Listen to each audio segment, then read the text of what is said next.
Señor, ¿por qué soy tan débil? ¿Por qué mi fe flaquea?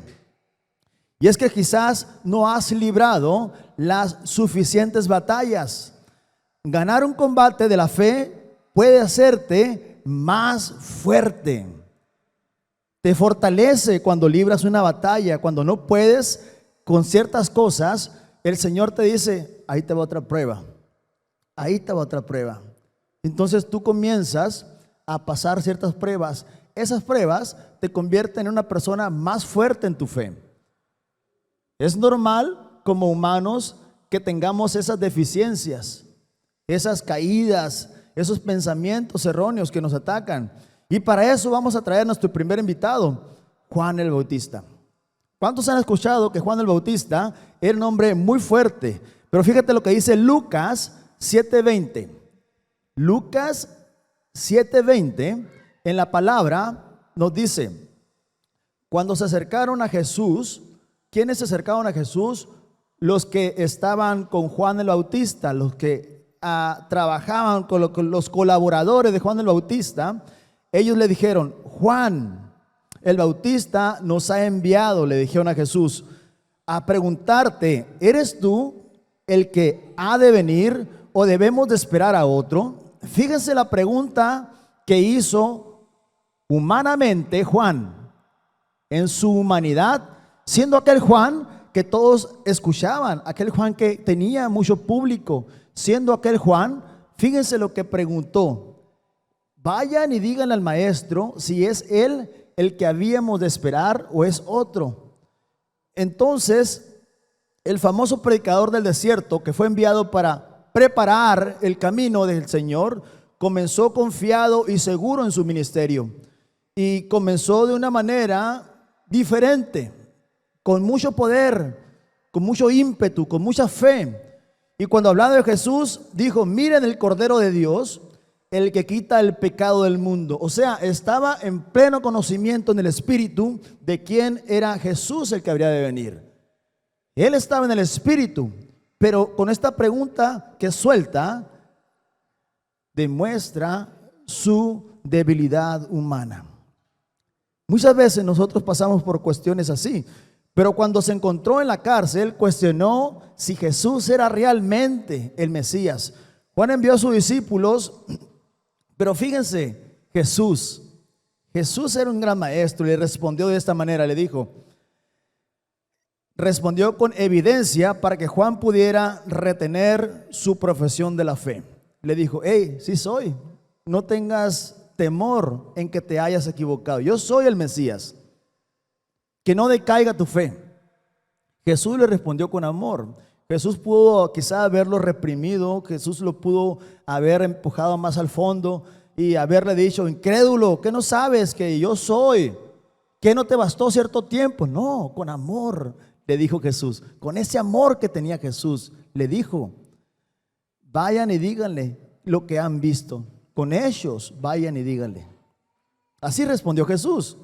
Quizás podríamos juzgar a Juan por todas sus dudas y ponerlo por debajo de la mesa y nunca más hablar de él, pero también fue humano como tú y como yo.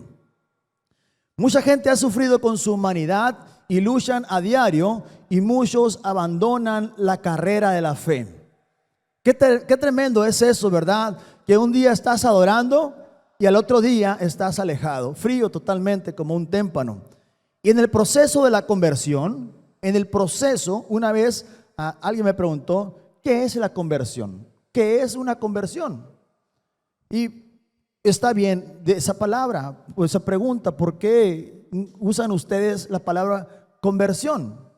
Porque la misma Biblia nos lo dice, transformados. No se puede tomar atajos en este asunto, tenemos que convertirnos, transformarnos. Si no, no hace efecto la palabra en nuestra vida, porque seguimos pensando como el viejo hombre. Esa que es como aquel atleta que se va en la carrera. ¿Recuerdan esa parte de la Biblia en 2 Timoteo 2:5? 2 Timoteo 2:5 nos dice, y también el que lucha como atleta no es coronado si no lucha legítimamente. Tenemos que hacer las cosas legítimamente. No podemos estar siempre pensando como humano. Una vez escuché en una historia de un atleta que no estaba en condiciones de correr, pero en su mente él era un atleta y se metió a una carrera. Y todos le decían: hey, tú no vas a terminar esta carrera, no estás en condiciones de correr. Tu cuerpo no está en condiciones de correr. Fuiste atleta, mas ya no eres atleta. Ahí van puros atletas que están preparados. Entonces, estamos hablando de algo legítimo. Y este hombre dicen que llegó a la meta, pero muchos no lo vieron correr totalmente la carrera. A medio camino, él se salió del camino y tomó un taxi y fue y dio la vuelta y rodeó la carrera y llegó casi en los primeros lugares. Eso no fue legítimo, fue una trampa. Entonces no estaba en condiciones realmente de hacer lo que era la carrera. Pero aquí nos dice en la palabra que como aquel atleta que no es coronado sino lucha legítimamente. Tenemos que nosotros de alguna manera tomar la palabra legítimamente. Dice 2 Corintios 3:18. Por tanto, nosotros todos, mirando a cara descubierta, como en un espejo la gloria del Señor, somos transformados o convertidos de gloria en gloria en la misma imagen como por el Espíritu Santo. No es por nuestras cosas, por nuestras fuerzas, sino que es por el Espíritu Santo, que somos ¿qué? Transformados de nuestra manera de pensar. Vamos agarrándole el hilo a esto, porque vamos a hablar de algunos personajes que le dije que vamos a verlos pasar por aquí. El segundo es Simón Pedro. Vamos a ver cómo era su comportamiento. Y era uno de los 12 discípulos originales, ¿verdad?, de Jesús. Pedro era conocido como por su audacia que él tenía. De esa manera vamos a ponerle. Fue Pedro quien fue alabado por Jesús por haber recibido la revelación del Padre de que Jesús era el Hijo del Dios vivo.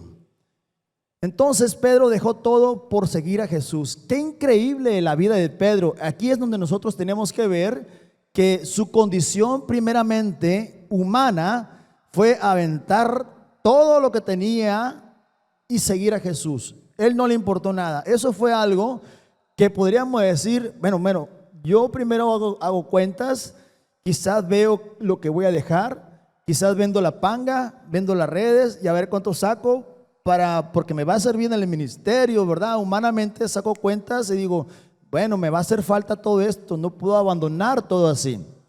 Mas sin embargo, esa fe poderosa de Pedro dejó todo, dice la palabra, y siguió al maestro. Pero cuando Jesús fue arrestado, vemos la condición humana aquí. Vemos lo que era Pedro, pero ahora vemos la condición humana. Pedro luchó entre la fe y el miedo. Él negó conocer a Jesús con maldición y juramento. Recordemos que le preguntaron, ¿tú eres uno de esos? Entonces Pedro había estado tan seguro de su fe antes de que ese suceso ocurriera. Pero Jesús, habiendo predicho o predestinado la negación de Pedro, y oró para que la fe de Pedro no fracasara, y no lo hizo. La fe de Pedro lo trajo de regreso a Jesús, quien no solamente reconcilió, sino que le pidió que alimentara a sus ovejas. Eso lo vemos en Juan 21, 15 al 24. Usted lo puede leer y va a tener las citas. ¿Cómo es que el Señor después lo abraza y lo adopta y le dice, hey, tú eres uno de los míos, cometiste un error humanamente, me negaste, pero yo te traigo de vuelta? Entonces, ¿quiénes han pasado aquí? Y les voy a hacer una pregunta realmente sincera. ¿Quiénes han pasado aquí la noche más oscura de su vida? ¿Cuántos no hemos pasado por eso, verdad?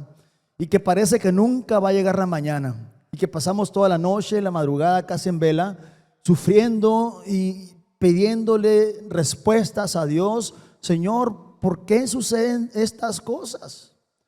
¿Por qué me suceden humanamente estas cosas? ¿Por qué soy así? ¿Por qué no puedo de alguna manera transformarme a la fe que tú requieres?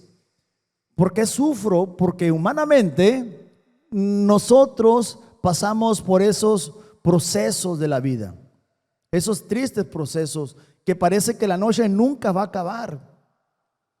Pero vamos adelante con nuestro siguiente invitado, que es Elías. ¿Cuántos conocen al profeta y recuerdan a Elías, que es conocido por profetizar la sequía y posteriormente ser alimentado por cuervos y viudas antes del desafío épico?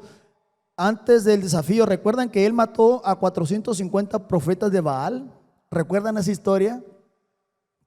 Es Elías, fíjense, fue desafiada su fe. De alguna manera él creyó completamente lo que estaba haciendo. Él de alguna manera degolló a los 450 profetas que estaban frente a él. Su fe hizo que el Señor Dios respondiera con fuego.